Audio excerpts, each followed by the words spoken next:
Hey folks, we are going to continue on with our Happy Birthday Haschi character character portrait art. We are currently focusing on the druid. Give me a hot second here to punch my signal for a minute. And this should probably be... Where am I at? Live now. I'm going to have to relabel that. It's not 17, it's number 18, but regardless. I just got some buttons to press here real quick, so let me go ahead and do that. And we will just get out the door. The internet's acting a little slow. There. Copy, paste. Paste, and then paste, and then paste, and paste, and then paste, and then paste. And we done. So let's go ahead and get over here into this space. All right, so I'm gonna give my pound of flesh to the man today. I've got about an hour and a half or so that I can put into this right now. So let's see where that takes us. I'm going to take his head off and focus on this armor. So take this here. Maybe I'll be a little rambly today. I don't know. I don't know where I'm going to land. I do know already that I want to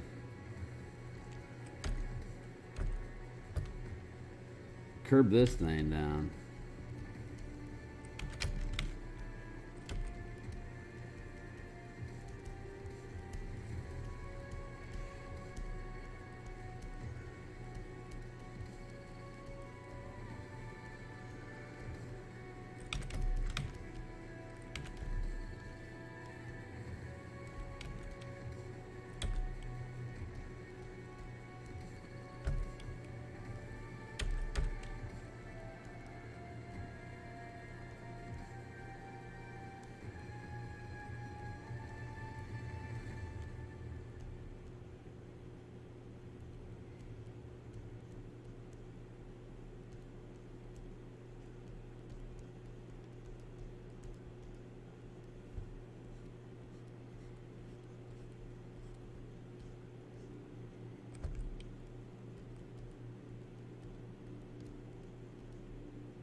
what, the what.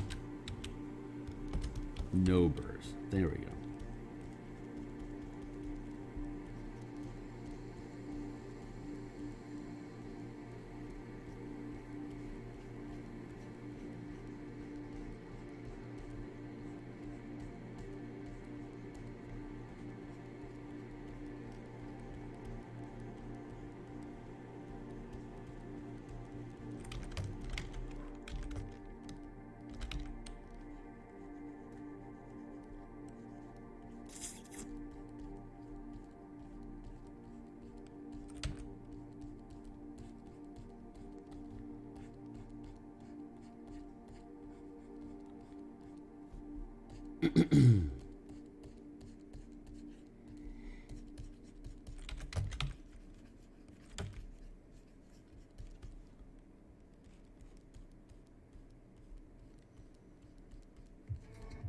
Where am I at? Here I am. Hi.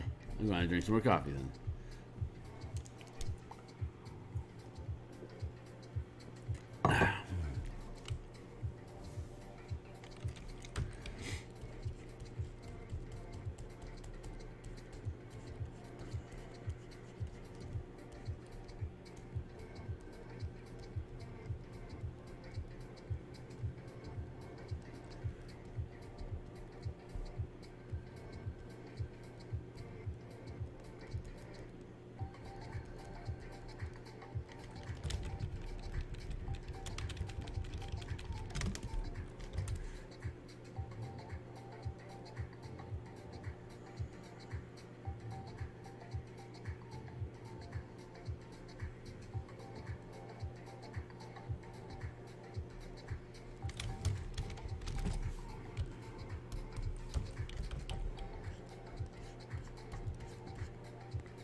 No.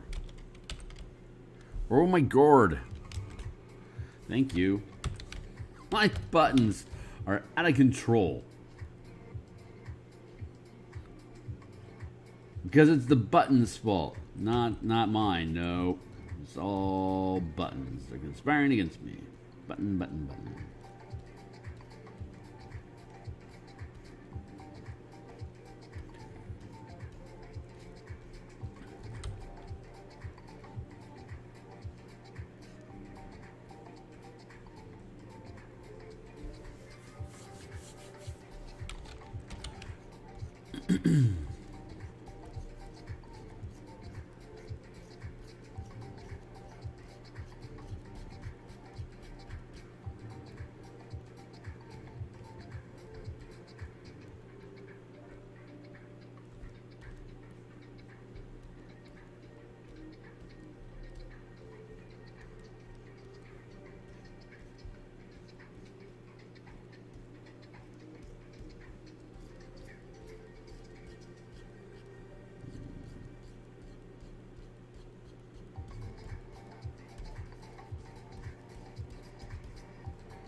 Uh-oh.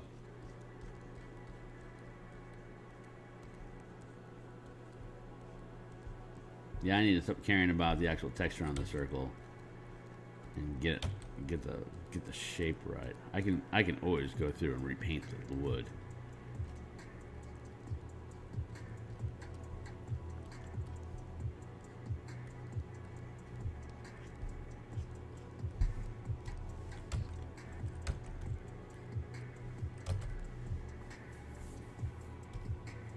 Good. That feels better. Okay, so shield down, armor up.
Good.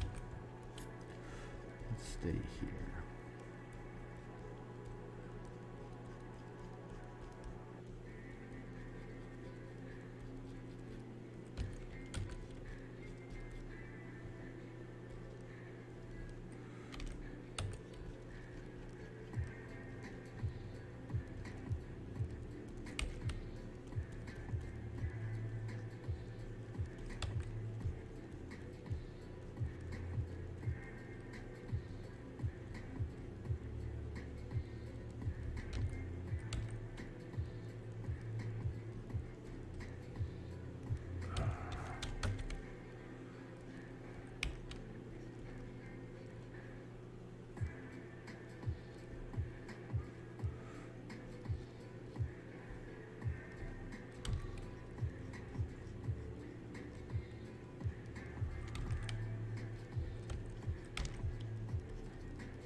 Yeah.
Rare.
Oh my god, this damn bean. Just give him the damn beans.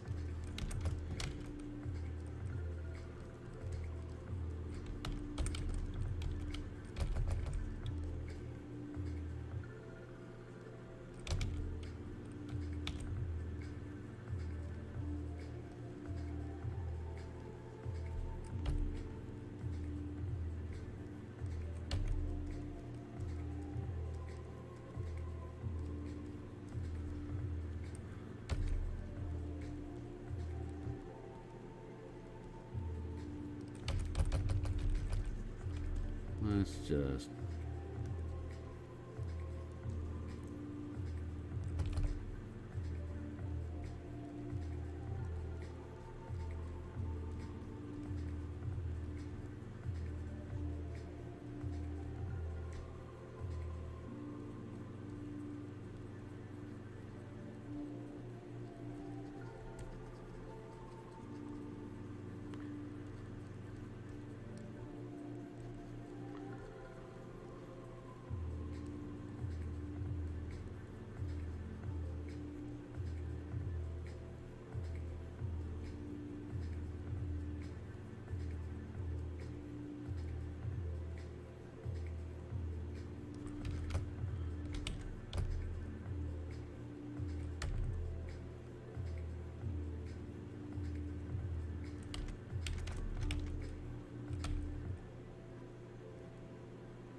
Excuse me.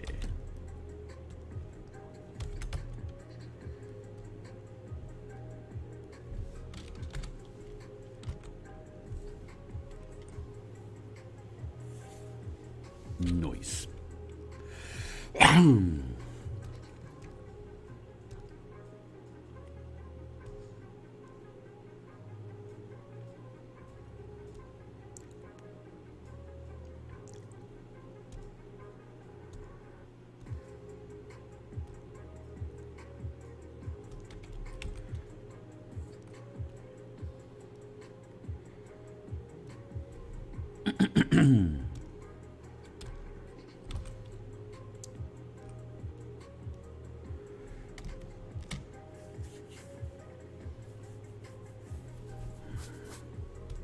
Check.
Man, my throat is just gobbly.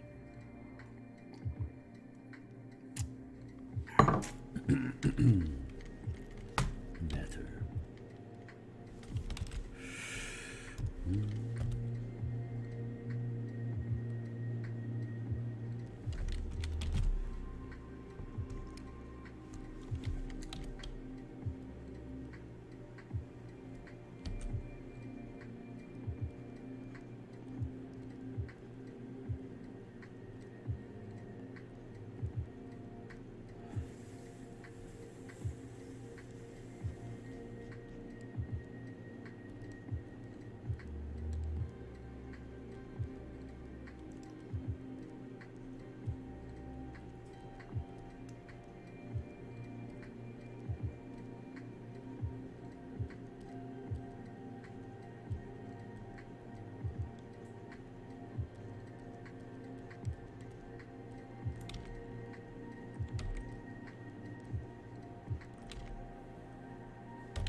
Thanks.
There we go.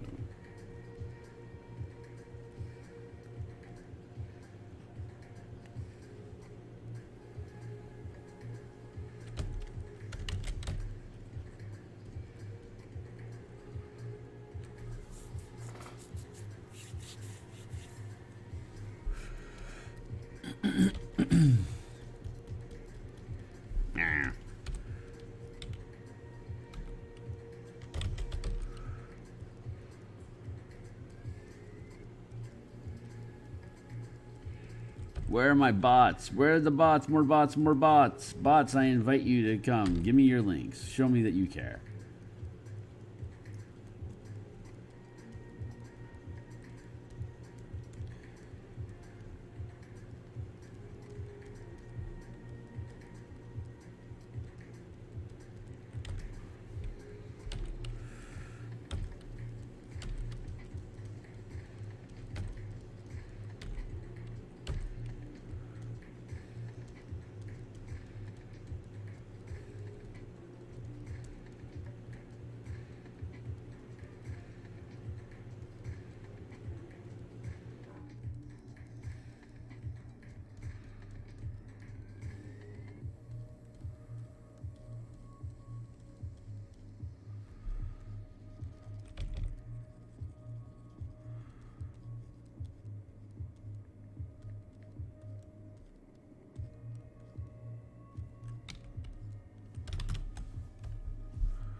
Where?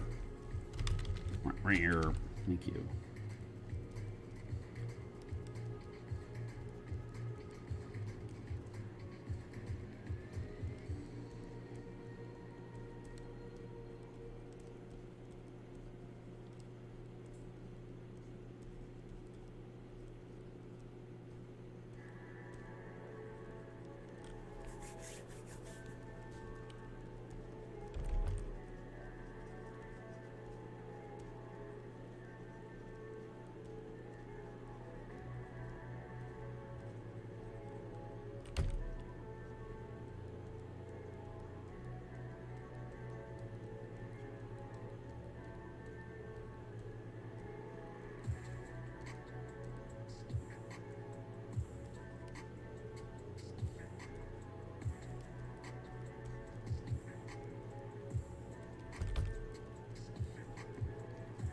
Man, I am obsessing over this thing. There's like a billion things I could be obsessing over, and that's not this. Let's do that.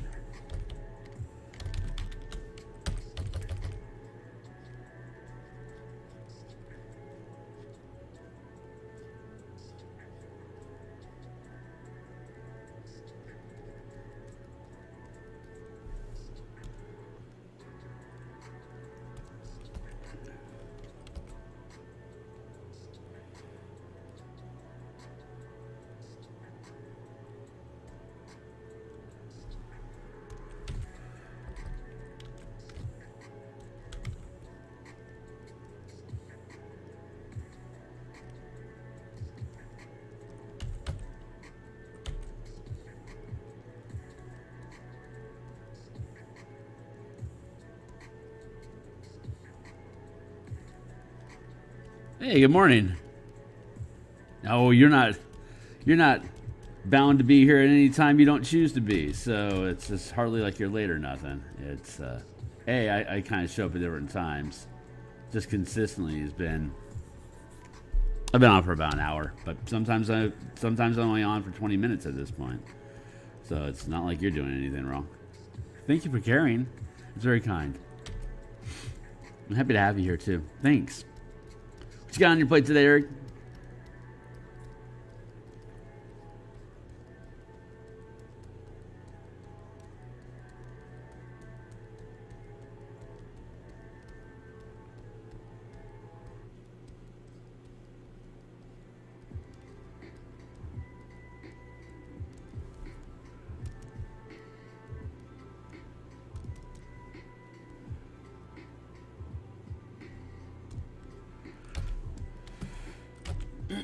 See how these components are sitting together here.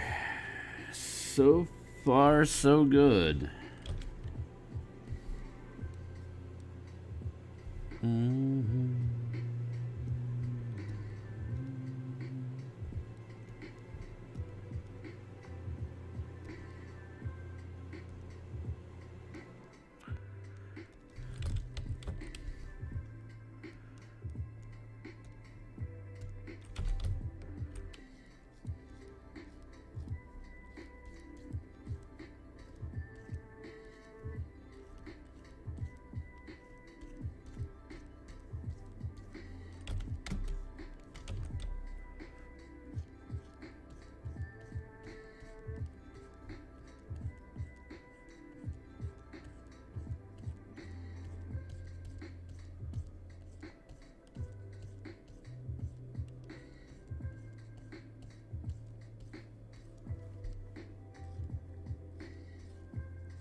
Oh my god. Seriously?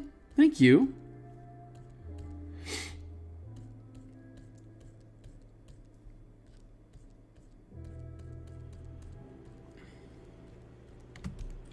Yeah, there's a lot more than just on and off, you know? You can what I love the most about tapping is that it's like this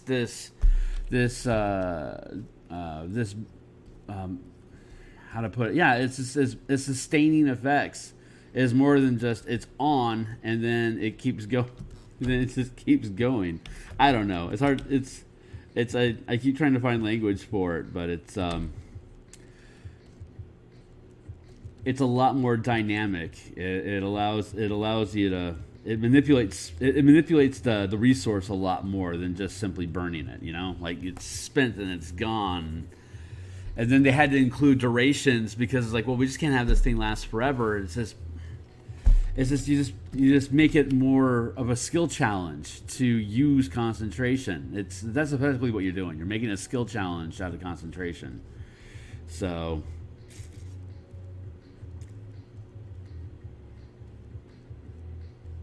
it's honestly it's really exciting when people like get it.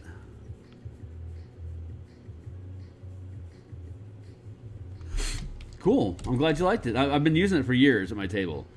It's I developed it I started developing it in 2018, and I had in play testing like in 2019. By the time the book published, it's what I've been using at my table for the past few years now. So it's fun, and I don't know if the play test was easy to find on the product page for the core mechanics book, but.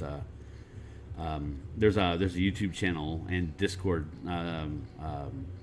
group called Babies with Knives, and they just take new RPG games out for a test spin. And when the creators are around, I was like, hey, why don't you run a game for us so we can get a feel for how this thing works?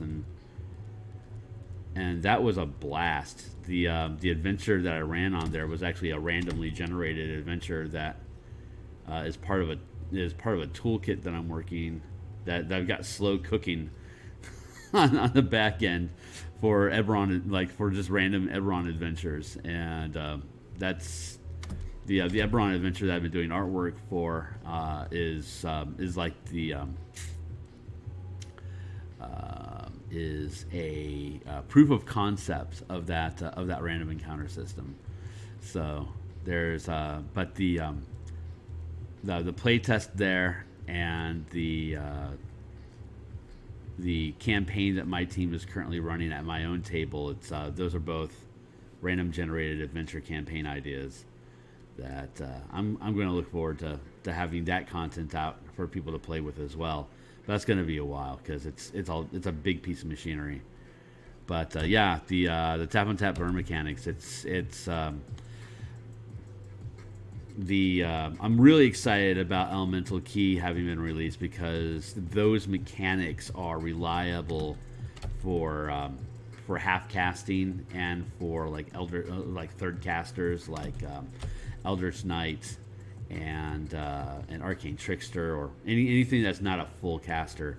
And the tap progression of first to fifth level spells from second level through 17th level.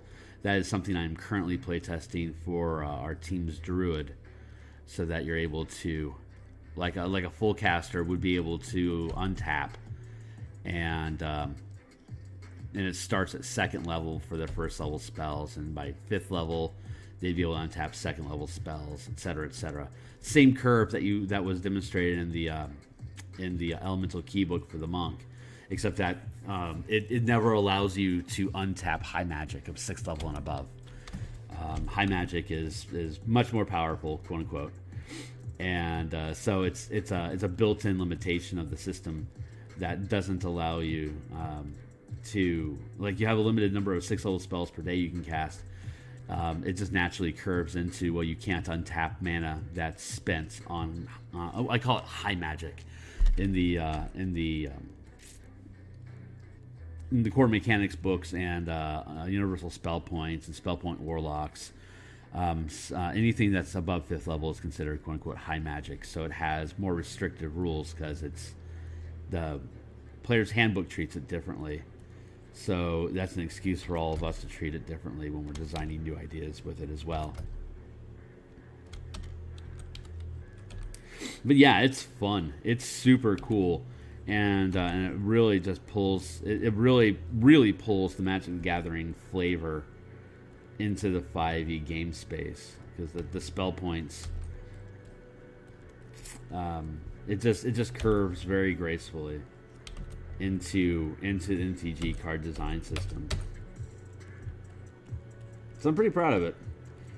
It's I don't do much promotion for it other than buy my book. Which is why I'm excited to be doing stream stuff and to be able to push out concepts into this space instead of just mechanics. Like, the mechanics are great, but once the mechanics are locked down, that's when like Cleric Corner talks about, like, reflavoring stuff, and when there's a robust mechanic system that reinforces the flavor that's built into the MTG IP, then you can pretty much take any Magic card that exists and then build a class, subclass, creature, artifact, item. The flavor is already baked into the cards, and the tap on tap burn system is continuing to build more mechanics that codify what that flavor is, like sacrifice, drawing cards, discarding. There's a lot of there's a lot of like advantage, disadvantage, re-roll, regain mana. There's a lot of interesting mechanics that you can pull from those cards that naturally curve into this tap on tap burn system. So that's work in progress. I got like another 120 pages worth of mechanical design that needs to get published for, like, the omnibus, like the full mana conversion system to be complete for all 13 classes, and for codifying creatures, like power toughness on creatures, codifying that into a summoning system so that you can reliably look at any random card from MTG and then be able to immediately convert it into a creature for 5e. So one of the ideas that I have is a DM has an MTG, like a deck of 60 cards on MTG, and then the DM is flipping through the cards to pull up different enchantments or creatures to challenge the team in a hex crawl sort of format. Each hex is its own land type, and as you move from hex to hex, you're entering different land spaces. So your deck, a DM deck, is going to be a mix of different colors. Like if you're in a swamp setting, it might be a mix of swamp, obviously, but also then green or water. So you'd have like a curve of green, black, and blue type creatures that are curving through the deck, and then whatever enchantments and items the DM wants to curate to go along with those creatures. Now you're building basically an adventure deck out of potentially spare MTG cards that you don't plan on actually putting into a deck. It's like you can make a game out of it. You could theoretically make a solo game out of deck drawing from an MTG deck, where it's the player is just has a mana deck and then has a challenge deck, and the mana deck is like every time you move into a new hex on the map, then you draw a new a new mana land, and that's the hex that you're moving through. And then depending on what level you are is going to depend on what level of the deck is, what the power level of the deck is going to be.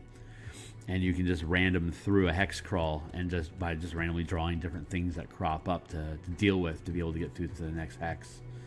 Anyway, I'm kind of rambling, but these are some of the ideas that I'm playing with, like long-term stuff. Like people buy a ton of Magic cards and most of them are worthless. Like they don't ever need them for what they want to do, but they still have them. Or you can just go to Scryfall and random up some cards and just build a deck. But that's ultimately the goal, is to be able to just take everything that's in MTG cards and convert it into useful 5e content. At least that's my goal. So we'll see. Maybe Wizards will figure something out like that someday. Maybe they'll ask my opinion about it someday. Who knows? Shaw.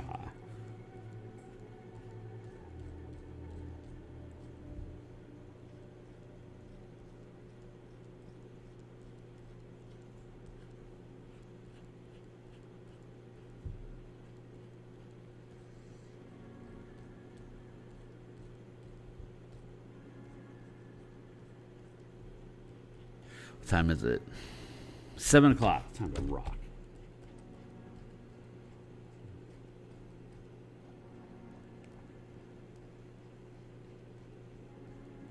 Where am I at? Oh my god, I'm not even on screen. Hi.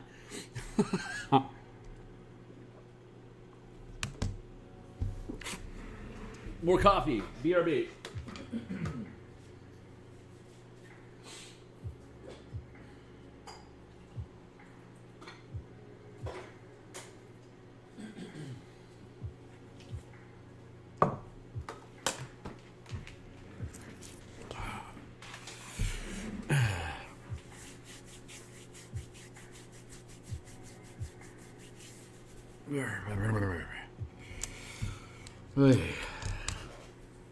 Let's Americano this coffee.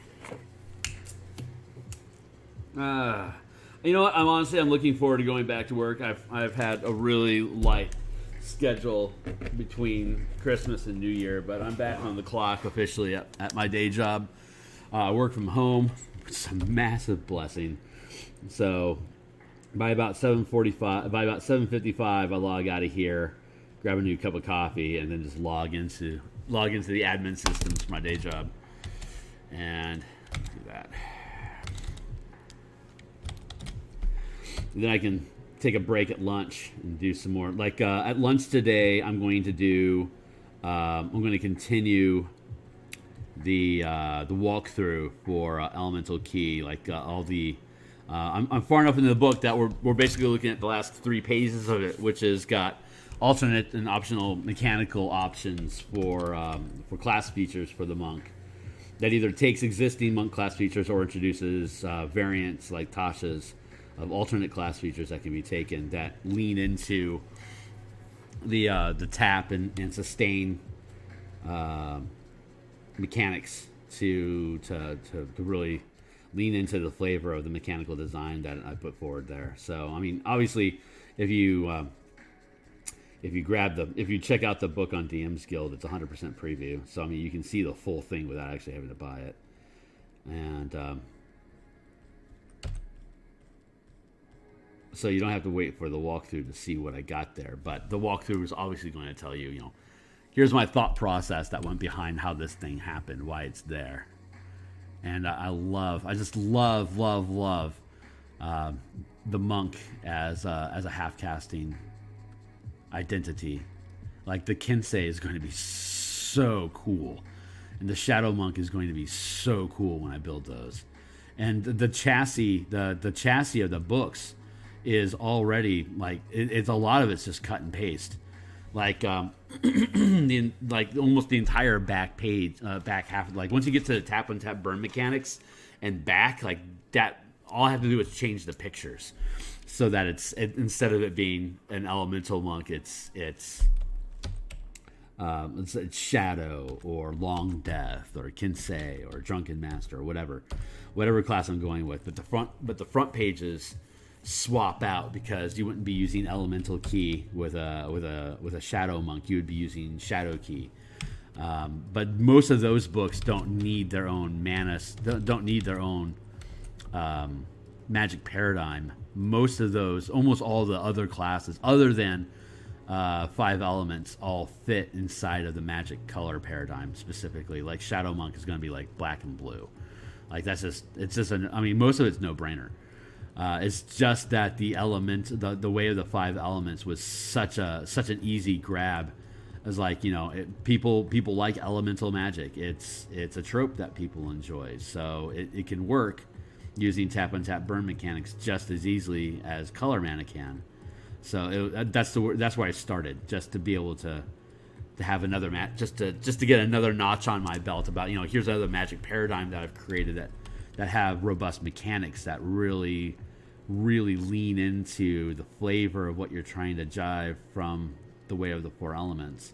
But virtually all the other monks work, I think, are just the language works best as color mana.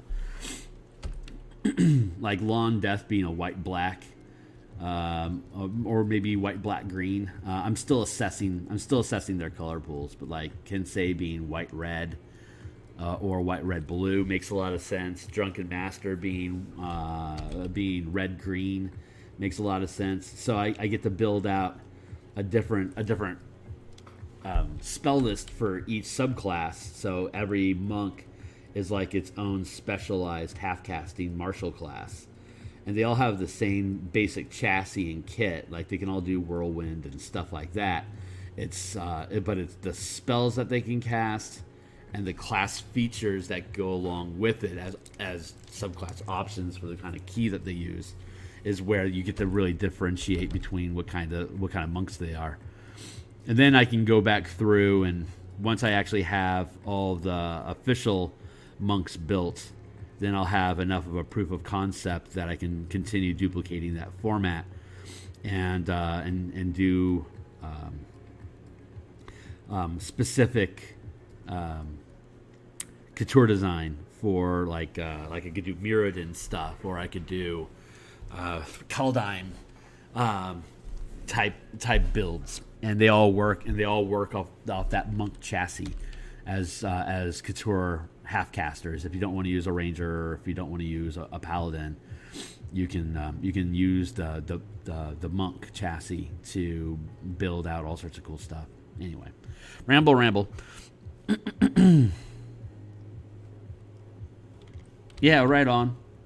Glad to hear it.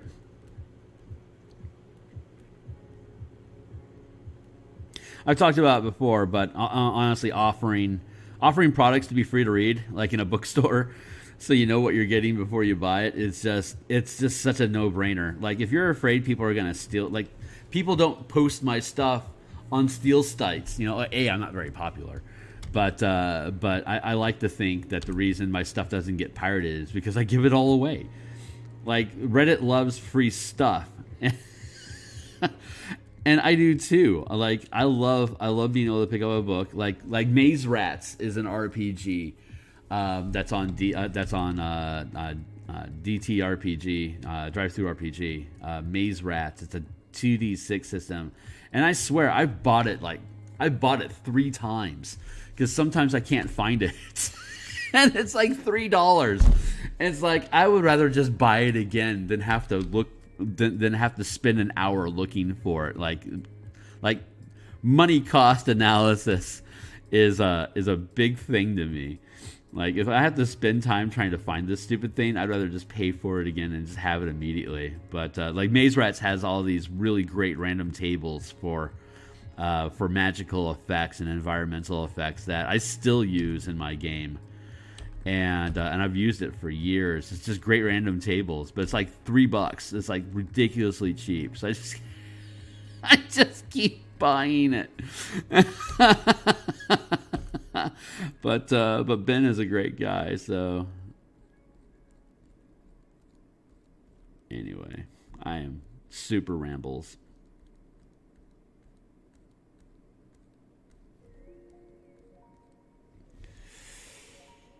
Yeah. There you go, buddy.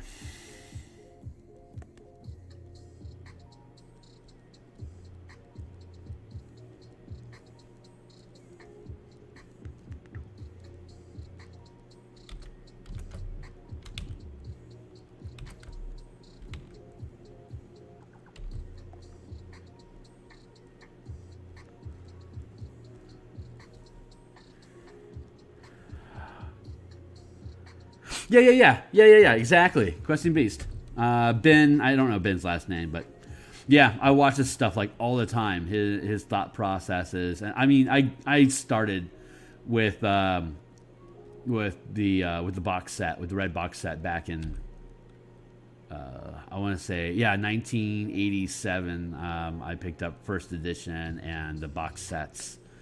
That's where my D&D experience started. And then I played, and then I was in second edition in high school and into college. And after I graduated from college and got into the real world, then eventually 3E came out, and I started playing that religiously. And then I played 4E for a little bit, but moved into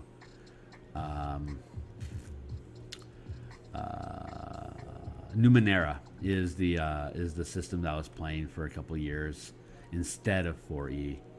And then when 5E came out, it was just too tasty. I had to move into 5E, and then I ran a couple of 5E campaigns, and then when they announced Ravnica, that's when my brain clicked over and was like, you gotta start building content. And I've been doing freelance artwork all that time too. I've been doing freelance artwork, like interior art and stuff, off and on, since 3E came out. So I've been. Never really did much to build a name for myself, because I always just treat it like a hobby, because I have to paint. I can't not paint, but if I'm super cautious about like making it an ultra business, like quitting my day job and making it a business. Nothing sucks the life out of joy of a hobby than making it a job. So I figure I'm going to fly casual and treat it like a cool community experience sort of thing, and just build ideas until I get to the point where I can retire or whatever, and then I can get serious about it. You know, I'll eventually stop building all these toolkits. Like, they'll all be done eventually, and then I can turn around and I can actually start focusing on like packaging artwork that I make for these books and like sell them as stock art and stuff like that. But I honestly, I don't have a lot of pressure for it. It's my day job is awesome, and it's certainly profitable. So I mean, there's no rush. Like if I wasn't in America and I had healthcare paid for, and like there was government support for citizens, then maybe I could consider quitting my day job and just being a creator full time. But America is expensive, and you are on your own. So it is not encouraging for entrepreneurial space, especially when you have a pretty cushy day job. I mean, if I were to get laid off or something, then maybe while I was trying to find, like in the week that it took me to find a new job, maybe I'd be a designer full time.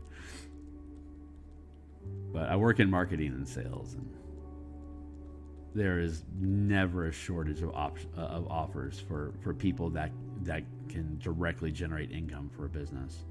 They always find work in sales or in marketing. Maybe I'm doing a lot of marketing analysis right now, and there's not always work available for that. But I like the number crunching, and I like the problem solving that goes along with marketing much more than I enjoy sales.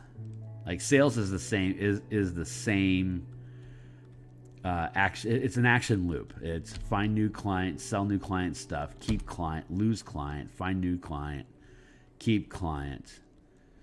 It's just the same action loop over and over again. And when there's a chance of loss, you're always resetting.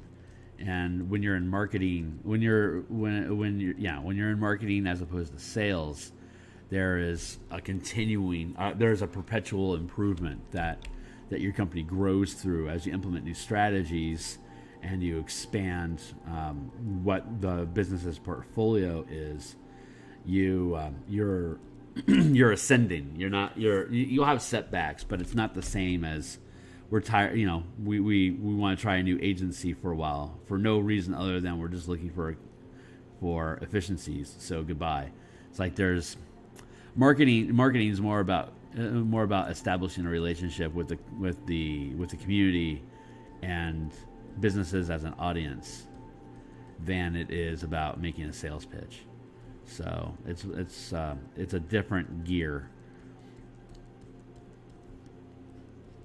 Anyway, super rambling. Yeah, there you go. See, yeah. You get it. Like marketing is kind of like project management, except that the project is creating sustainable presentation to get people to buy from your company, like to lead people into the sales funnel where your sales reps are happy to discuss wares, discuss product with you. It's marketing is a very is a very general form of project management.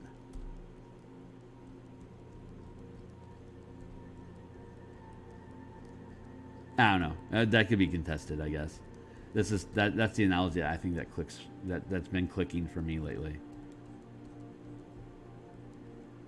But I mean, you know, when the economy gets rough or when the waters get churny, there's always sales. You can always fall. You know, if you're willing to do sales, if you get sales, if you know how to communicate with people, there's never a shortage of work. Never a reason to fear anything. It's like salespeople, it's like they stay where they're at until they're dissatisfied and they just find something better.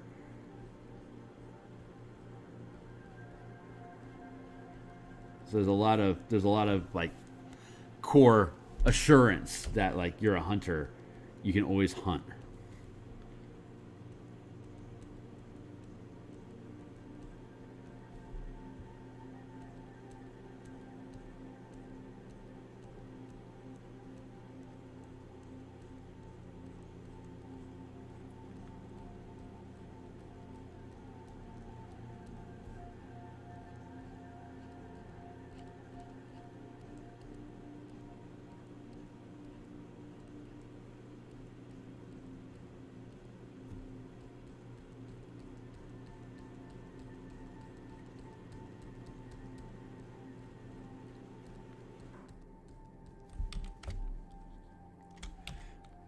How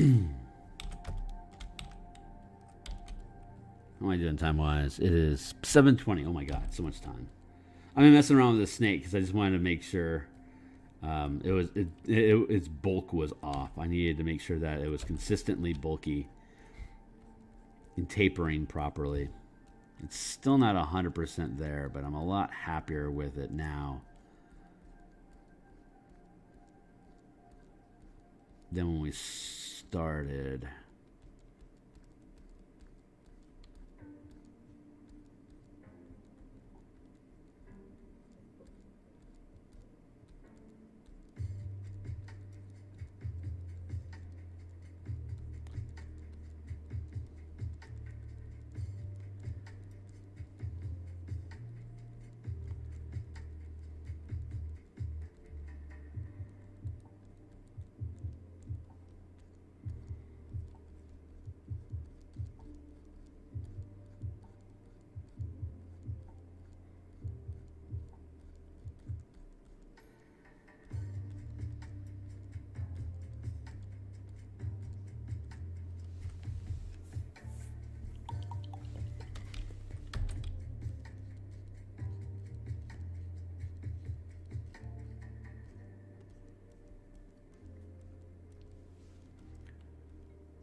Hey, Oliver.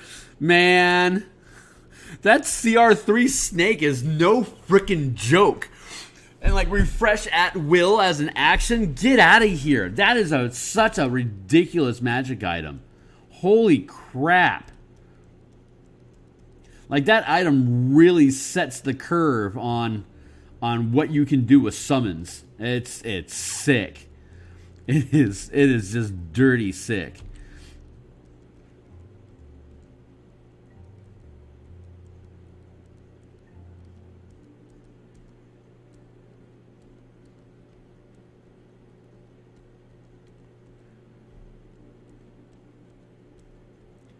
Just its ability to tank, like that is a third tier magic item. Like you should not. Well, 9th level. Like by the time you're 9th level, it's reasonable that maybe you have this frickin' staff. But oh my god, it wrecks. It is huge. It constricts. It can recharge all its hit points as an action. It's ridiculous.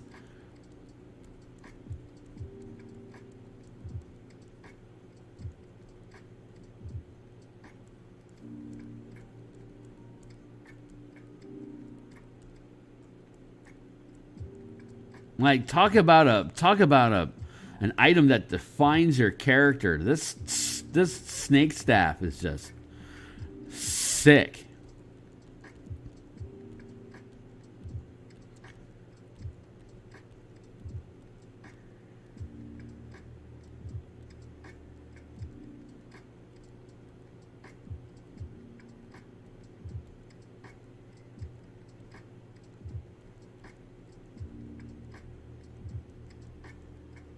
I mean, the flavor would be bland, but I could do a whole book of magic items around critters that you get to fetch that is themed off of this snake. It's just...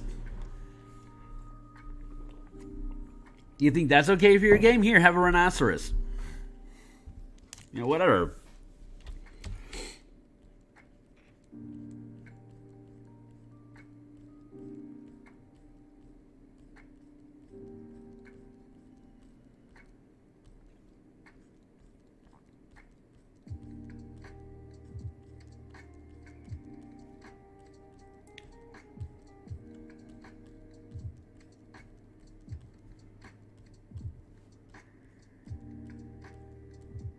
I mean, it's kind of an at-will find steed spell.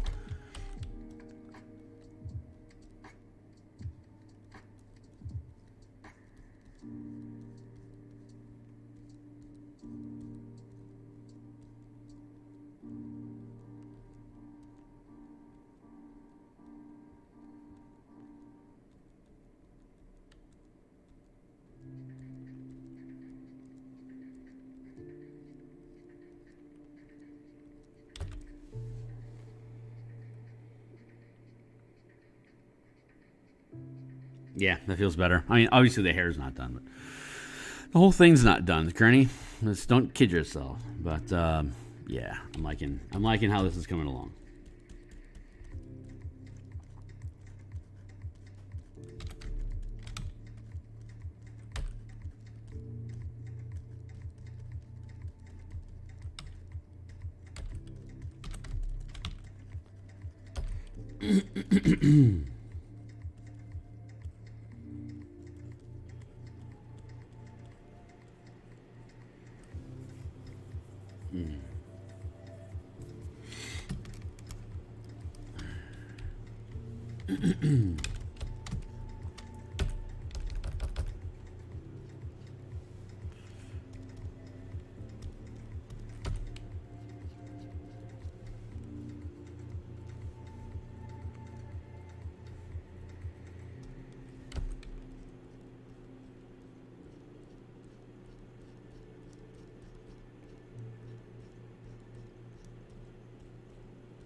Yeah, no kidding.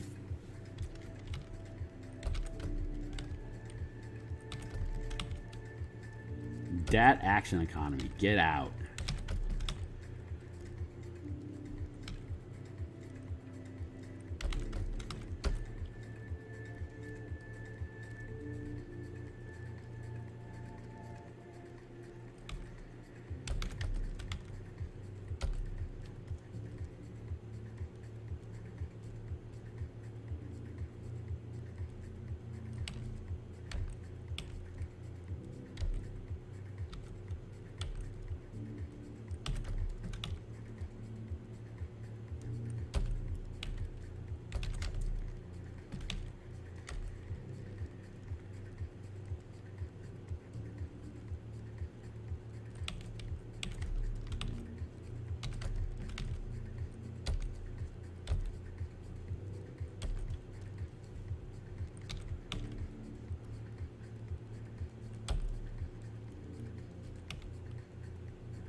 7:30. Okay, I still got 15 some odd minutes to futz around here, so I'm just gonna keep futzing.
Urged out.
All right, I need to start thinking about winding up, or finishing up, winding down, so I can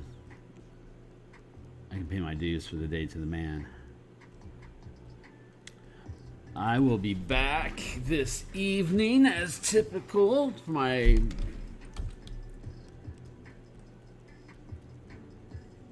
for my late night jam and then bed. This is typical.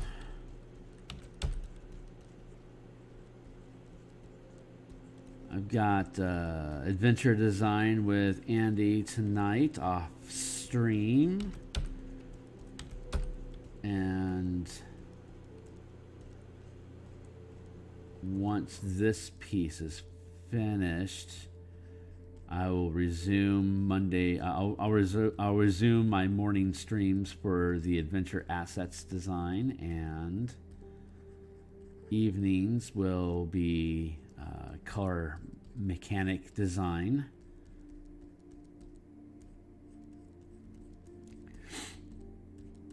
I'll be doing Artificers, a blue-white mana ranger, and spell point sorcerers using tap on tap burn mentality.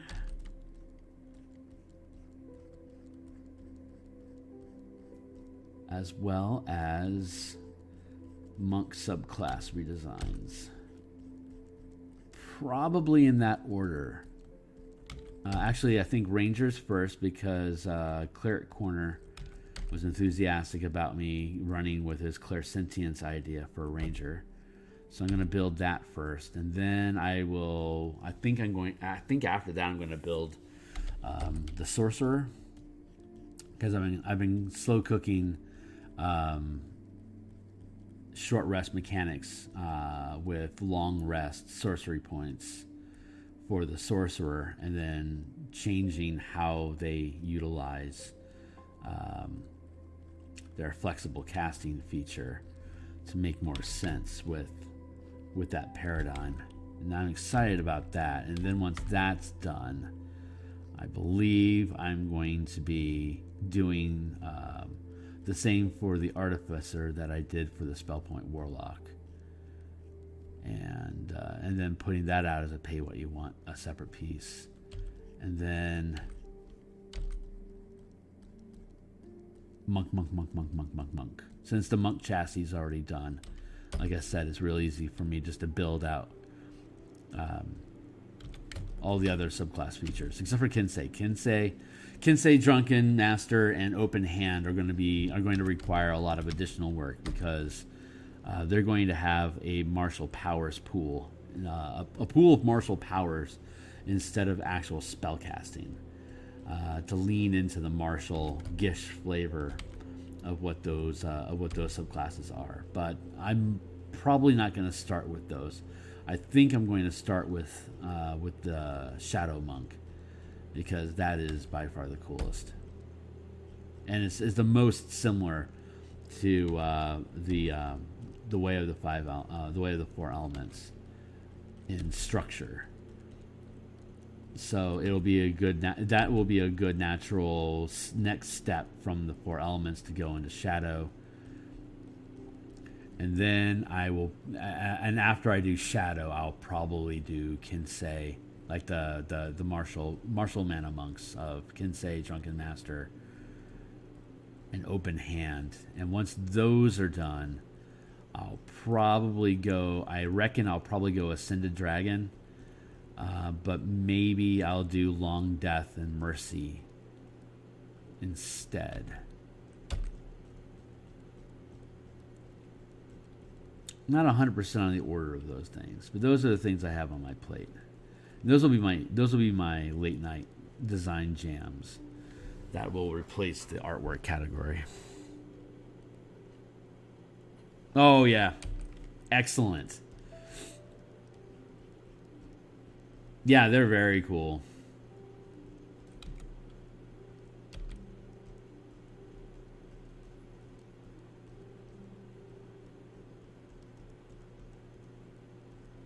I am looking forward to kitting them out as a stealth half casting class.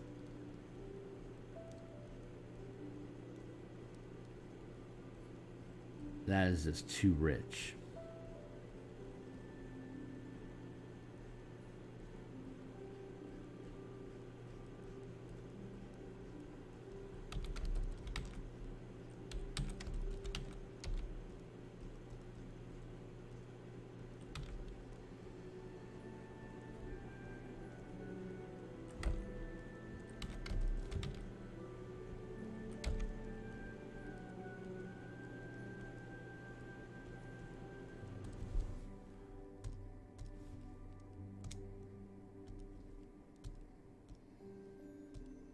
Oh, no, that was absolutely the wrong one.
$7:45. We got about 5 minutes left, so I'm just gonna pick at some of this stuff before we gotta bounce.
Kind of has a very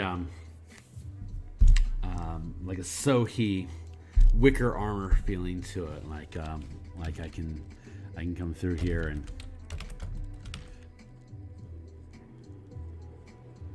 like get this like lamellar wicker sort of vibe going with it.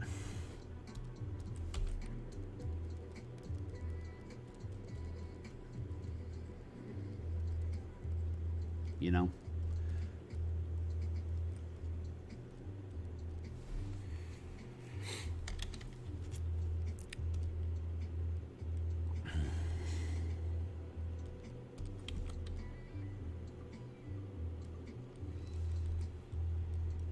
Then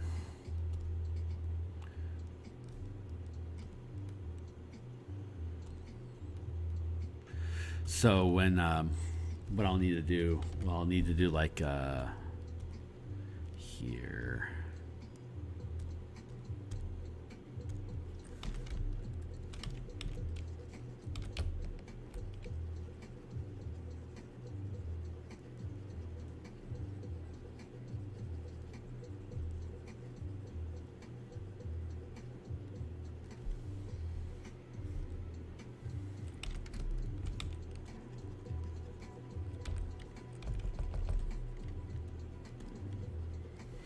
Something like that. Drop in something down there. Not that you're gonna be able to see it or anything, but like a leather, like a thicker hide to sit underneath this. I don't know what the word for that is. I see it crop up in Chinese armor a lot, like this wrap effect that has like this open hole for the armpit, but then there's like leather or like chain underneath there, but you wouldn't have chain because it's a druid.